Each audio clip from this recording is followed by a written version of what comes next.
What is up, guys? James here with JDC Auto. Today, a 2011 Hyundai Elantra with the 1.8 liter. Car has been having starting issues, and I wish I would have went through the whole diagnostic process with you guys, but for some reason I always start working. I'm like, this might make a good video, and then I start recording. But anyways, diagnosed the fuel pump. We were only getting 32 psi of pressure. I was testing it up in the front, which I can show you guys where I was testing it and how I pulled it off, which I'll do that quickly. And we'll go from there because just kind of give you a diagnosis how I did test it. So, of course, what you're going to do is we're going to go down here. We're going to go ahead and pop the hood. And this car does not have an OBD2 fuel sensor that you can read. It's because I tried to connect my scan tool and read fuel pressure, which this car does not have. So what's nice is once you get the hood up, go ahead and latch that in. Boom. Engine. Here, fuel line in to the fuel rail. And all you do is you push this in and you press in this little plastic piece here, and then you kind of pull it back as one assembly. I've got a fuel pressure test kit. I hooked it up there, and then I was able to connect my scan tool, function the fuel pressure, and you can see the gauge go up to on and off, goes from 0 to 32, off to 32, off to 32, and would only reach 32 psi. And I even tried to crank it, and even cranking it, it only reached 32 to 35, and then stopped there, never reached more than that. And these need to be between 46 to 52, I believe. Let me see if I can show you that. Alrighty, so as we can see here, a 2011 Hyundai Elantra 1.8 liter limited, not the hatchback. Go over here to our fuel pump settings, and we go to our fuel pump. Actually, we can go to our fuel pressure regulator. Regulated fuel pressure should be 46.9 to 52.6 psi, and I was only getting 32, which is why we're not having enough fuel pressure, which usually deems the fuel pump itself. Now, how to get to the fuel pump in this car? It's easy. You go to the back seat here, and as you can see, it's already gone. Just kidding, I took it out. Let's not forget the steps beforehand. So you can see what's underneath here. Usually there's a seat here. You'll just kind of reach under and you'll pull up and pop it out of this first clip here. Pop and pop. And then what you'll need to do is you'll need to kind of lift up here and get yourself a 12 millimeter socket. Little 12 mil. And there is a bolt that sits specifically, these bolts here, the little 12 mil bolts that sit and hold in the back part of the seat. You'll be able to just kind of squish the foam and the fabric. And as you can see, there's little brackets that the bolt goes into and holds the seat down, just one on each side. Once you get those two out, lift the seat up, and you shall be revealed with whatever you've eaten or had in the back seat over the last years. Ooh, money, 25 cents. But you should also be seen with this cover right here. And this is your fuel pump cover. And what we're going to do is we're going to get a little screwdriver or some pry tool here, and we're going to go ahead and peel this up and try to keep intact this glue, because we may reuse it, or even throw some RTV on after. Just make sure this is sealed, because you will get gas fumes in the car, and nobody likes to smell gas. So let's go ahead and get some tool to pop this. All right, guys, now I got myself a screwdriver here, and I'm looking at the panel, and I noticed there's a arrow and a little stud here. I guess those need to line up, but also thought it's a good point to kind of get a little flathead under here and start to pry, because all this is a little plate, and this little plate is just glued here. And,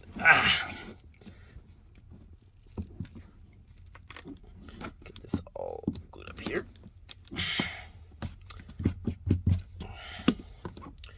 And this is just a little plastic cover. All right, now with a little bit of lift on it, you should be able to get your hand underneath it and just kind of pull it up. Just like so. Pull it up. Hey, look, a fuel pump.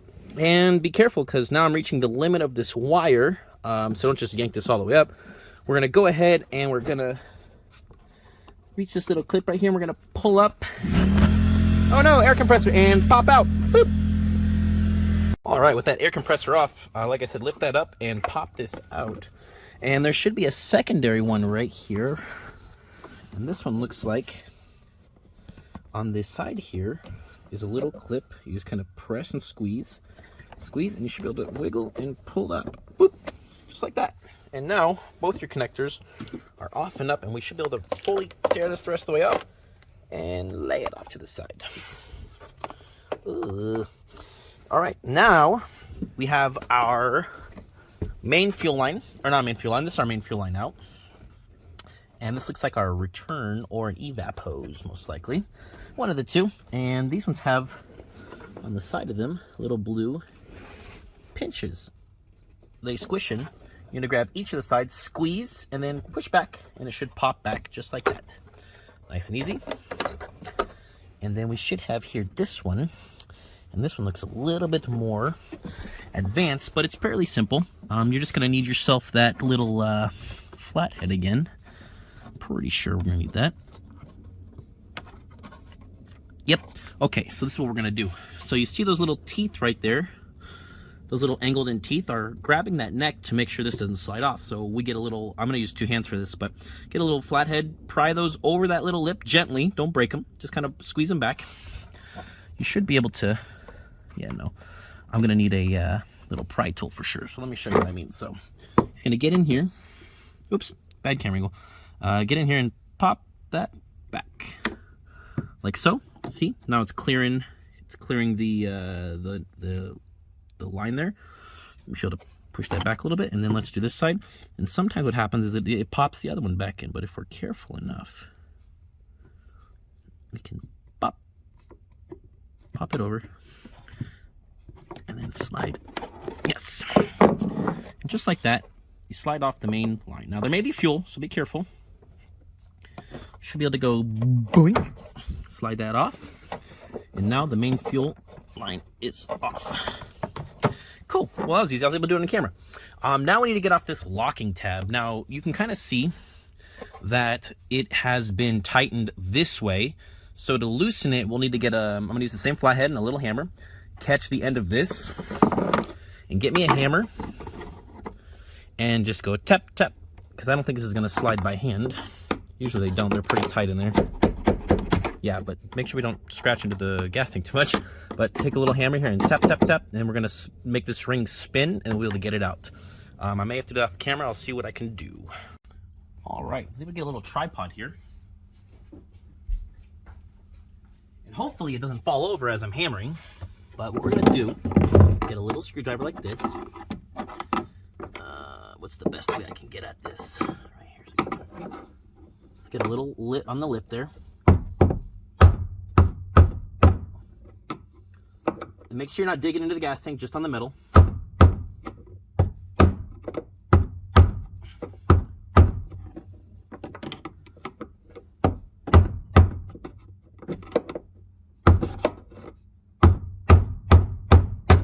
Boom. And just like that, a couple good taps, your locking ring will now come up. And that's the locking ring for the fuel pump. It's annoying. Okay, turn the pump out of the way. Slide this ring out. Kind of pushing that hose. There we go. Take this hose out of the way. All these hoses in the way. There's your locking ring. Locking ring is out. And now you'll be able to lift up the pump. Here's your old pump. You should probably have a little sending unit in here. Let's try our best not to dump all this dirt in there. Jeez.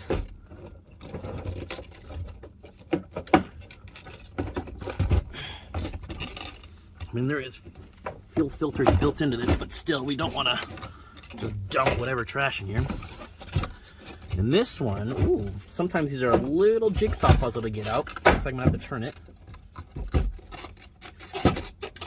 Get a little grab on that. And it's kind of like a perfect fit almost, so you've got to kind of find that right spot. Boink. Pop it up here. Now, don't forget you have your fuel level. Let's not dump fuel inside the car too much.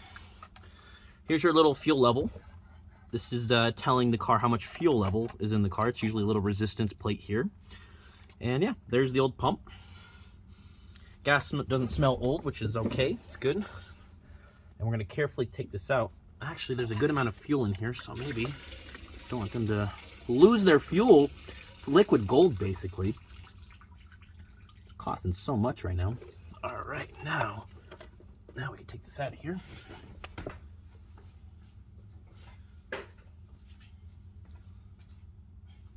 Let's take some rags and wipe up any of the fuel that just spilled inside the car. Doesn't smell too bad in here like fuel. Okay. There is a ring here, a little sealer ring that usually comes new in the kits. So, but let's go get our new one. Let's see what it looks like.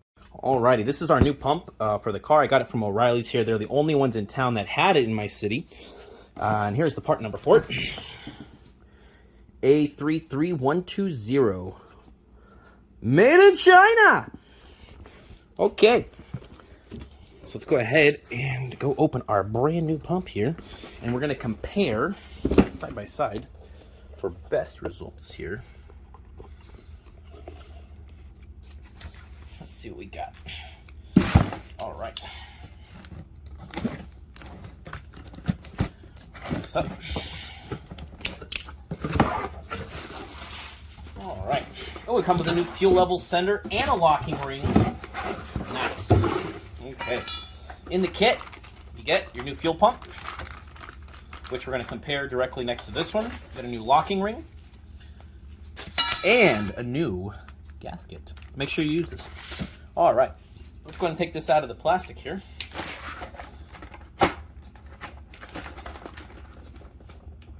Wow, those are thick zip ties.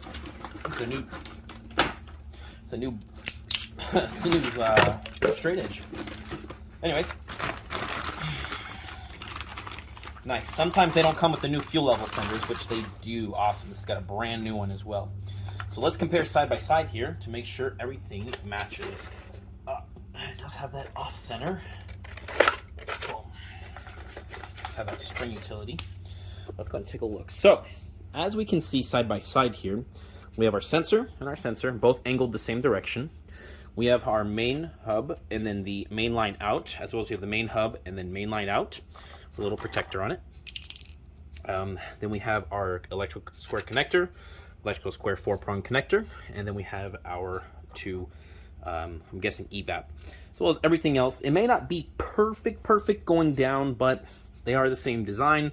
They do have the same fuel level sender on the same side, so everything's looking good. So this is a good pump to use. So first thing I'm going to do, I'm going to go ahead and put in this new ring here. So let's get it all set up, and we're going to get our new ring installed, get the pump put in, and get on to our next task. Okay, now got our new ring here. Gonna cut this open, and I'm going to go ahead and clean the surface around the pump real quick, so it seals better.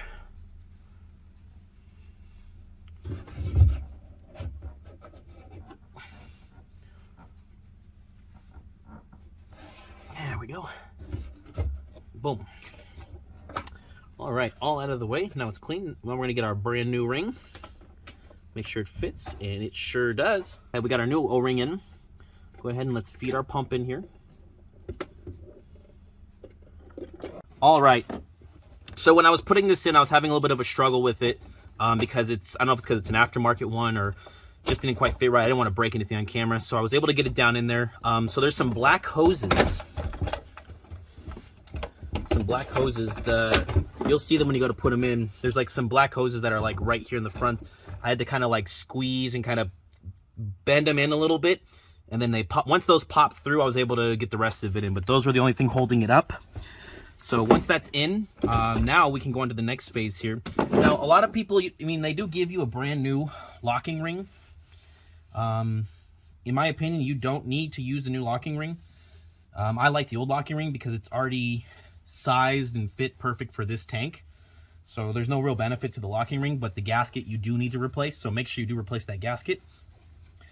So I'm just going to clean off this locking ring here.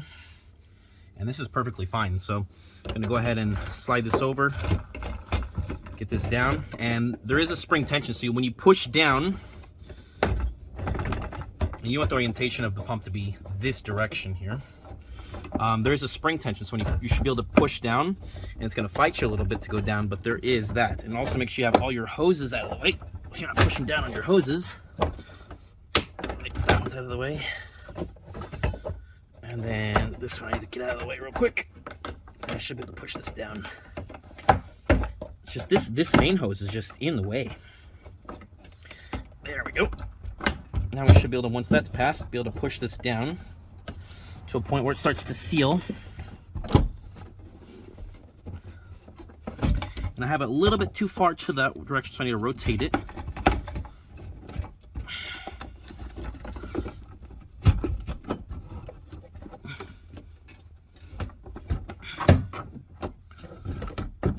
Boom, just like that. Now with it pushed down, we'll be able to get the locking ring semi-set in. And then I can, if you just give it a little bit of a twist to the right, you'll kind of catch a little bit of it. And then from there, we can actually go ahead and tap in. Actually, I think I want to give this a little bit of a twist. There we go. And now I'll be able to, again, just the opposite thing we did before. We're going to go ahead and tap it to tighten it this time. So and you'll see it start to spin.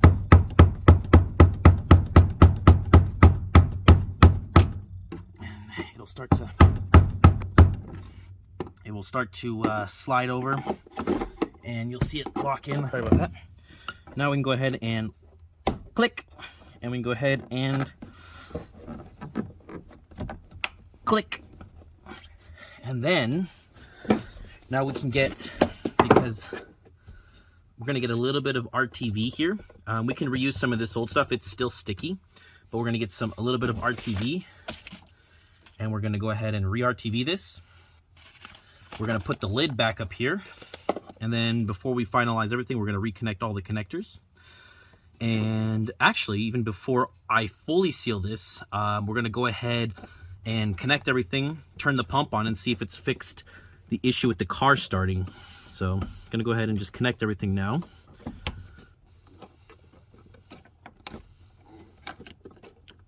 Choop, just like that.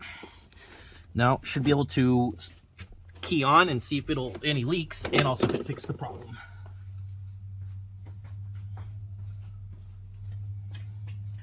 Let's go ahead and check to see if it fixed our issue here.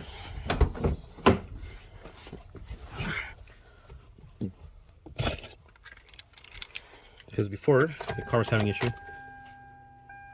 Oh yeah, that pump sounds a lot better already.